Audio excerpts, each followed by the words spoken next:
We have a wonderful guest coming on right now, and this is part of a wonderful experiment. We've talked a lot about James Hudson today, the director of athletic bands here at Arizona State. He's a real visionary. He's come here with a plan. His career has gone from being a championship high school band director in the great Oskaloosa High School Band in Iowa to Southwest Texas State, where they were an exhibition band and were made famous by appearances at things like Bands of America National Finals.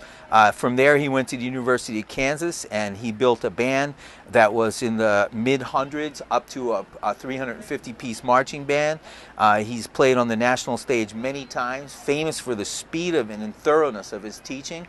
And he's a great musician and a great drill designer. It's an honor to work for him. As soon as he was announced as a teacher here at Arizona State, I volunteered my services.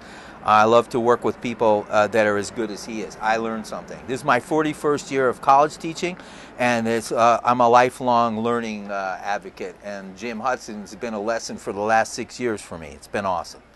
One of his great experiments, come here, great experiment, and sit down.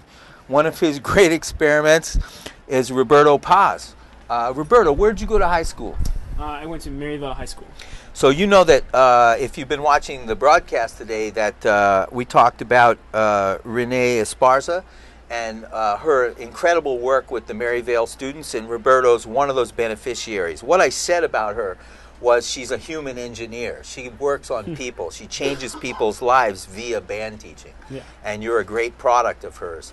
Roberto has had an incredible career as a high school student, and then you joined the academy. How old were you when you did that? 14. So at 14 years old, you came, and did you start on the snare line? Yep. Yeah, started on the snare line, became lead snare?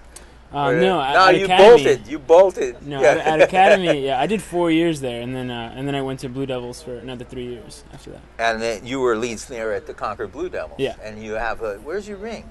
No, I don't wear those around. But you've been to the top of the marching arts with, Yes. with the Concord Blue Devils as lead snare, as a leader in that band, spiritual leader, musical leader.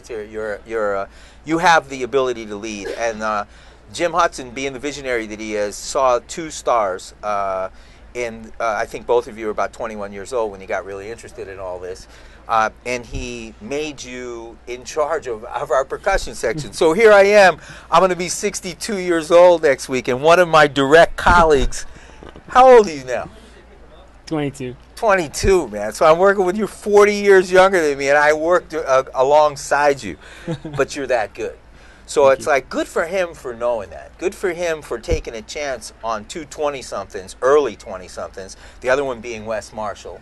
And Wes Marshall had a gold medal for the drum set competition in what we call INE at Drum Corps International, and was a big part of the Academy's success as you were. And we won a gold medal in Div 2 and, had all these great successes. But for you to go on and do what you did with the Blue Devils, he found that it was important to hand you to the drum line.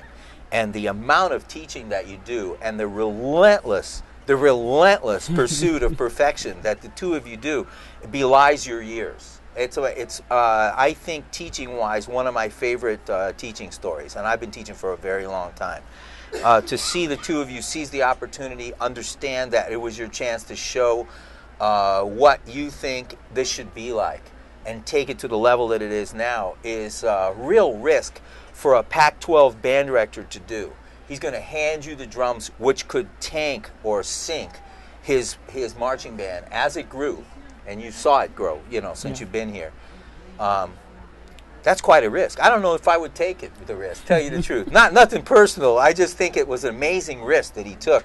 And boy, did it pay off right away from the very first notes. Was that 2 years ago or three? This is my third season. This is the third season, yeah. So 3 seasons ago, from the first time that the battery came to join the horns, we knew that his crazy idea wasn't so crazy at all.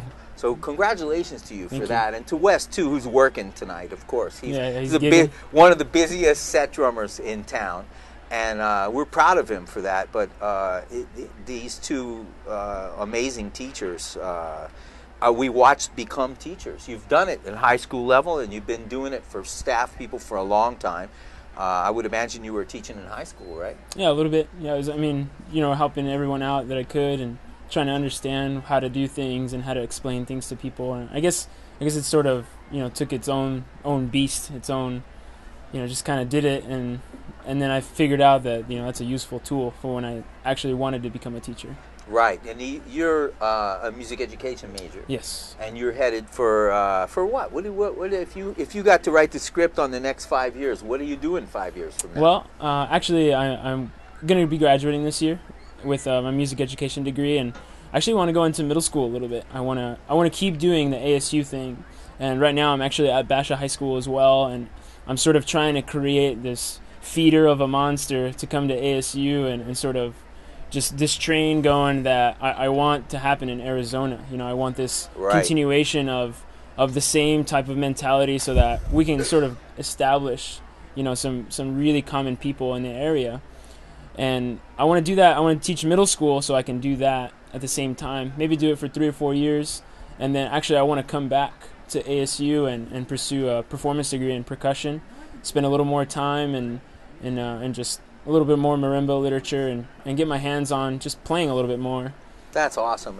This is in the model of Josh Scott, who works for Phantom Regiment and has come back here for a performance degree with me, but he's also working for the band. So it's like that's an awesome thing to turn up all the dials in performance, in design, and all these things that you're studying. We're very proud of you and your relentless pursuit of perfection. Now, here's a couple of questions. That means you were about 20 years old when you took over, right? Yeah. So how do you gain the respect of people, some of whom are probably older than you, right? Were there some 21-year-olds? There were some 26-year-olds. So that was, it's really interesting to be in that setting because it is intimidating in a way. I'm used to teaching high school and 4 snares, like 2 quads, maybe 4 bass drums, no cymbals, like pit's really small, and they respect you because they look up to you, and in a way they don't know any better, so you could be teaching them anything, and they listen. I mean, I'm hoping that I'm teaching the right thing. And then when I got hired, when James Hudson, he said, I want you two to run this. Wes and I were kind of brought back a little bit. We talked about it for a while, and we're like, of course we want to do this. Opportunity of a lifetime. But I remember walking up that first day of auditions, and there's 50 plus drummers ready to audition, and we're trying to get this foolproof audition process going, and it's intimidating. It was definitely intimidating, but we stuck to what we knew. We didn't try and embellish anything that we didn't know. If we didn't know an answer, we just simply said we didn't know the answer. And if we didn't know the answer, we went after that answer. And we found out what was going on, and how do we answer this to them. But I think the most important thing is that we stayed true to ourselves. And that's enough respect, I think, where you get that return. Because they expect that from you. You expect them to do that the same. I get that. They know that both of you are legendary players in your age category. Like you've reached the top of the mountain, both of you, for the 21 and under class. Both of you have been at the very top, and the national recognition and all of it. Playing in the pay-per-view movie theaters, the whole bit.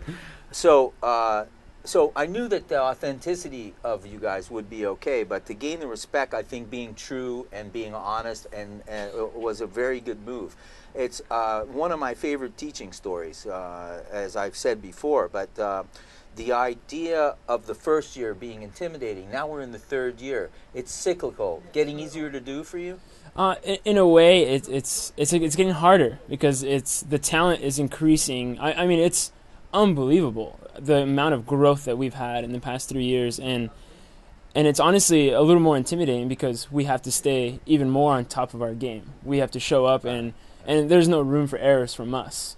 I feel that if we show up and we have high standards and we ourselves, hold this integrity of this is what it is, and we don't show mistakes, it sort of brings them to that level as well. And there's never that room for, mediocrity is okay. And so if we have high standards and we're constantly pushing for all this stuff, it's, they get better, and now we have to get better at that. And we just have to make sure that we're staying, a level on top of them every time. Right. I was a young teacher, too. I had 28-year-olds and 26-year-olds when I was a 21-year-old teacher at Berkeley College, the famous jazz school. And it was because of the Vietnam War. So people would go in and then they come back on the GI Bill to go to college, and then they go, hey, how old are you, man? Why am I taking lessons from you? So I had to warm up. I would get there at 6 o'clock in the morning and warm up. Like I had to play a concerto concert because that's what I had to do in the lessons to gain their respect. So I can totally relate to what you've gone through here. Are you involved in the design process? Do you help with are you handed the percussion books and then you work on that, or are you part of the beginning part of the process? Yeah, we've over the past couple of years, Jim has been sort of giving me a little bit more and more of the percussion writing, and this year I've taken actually a large amount of the writing itself. Wes, of course, is helping me, and I mean, we take on the writing itself, and Jim, we sit down and he tells me this is what I want right here, and he's the boss man, so I make sure that happens first. And then after that, all the rest of the stuff is for us. And I try and make sure that we always keep it interesting for them so that they're interested in this activity. Because college marching band can be just very monotonous kind of activity. It's so just, it's really weird, the dynamic in it, in the sense that, it could be a really high caliber show, but we also have to turn that show around in 2 weeks and then play a new show. Right. So it's a balance a little bit, but yeah, I mean, we're involved a little bit with the design, and we make sure that we keep it interesting, but the big picture is more important. Make sure Jim has his horn line set up every time with drum hits, the horn line understands, here's beat one. Got it.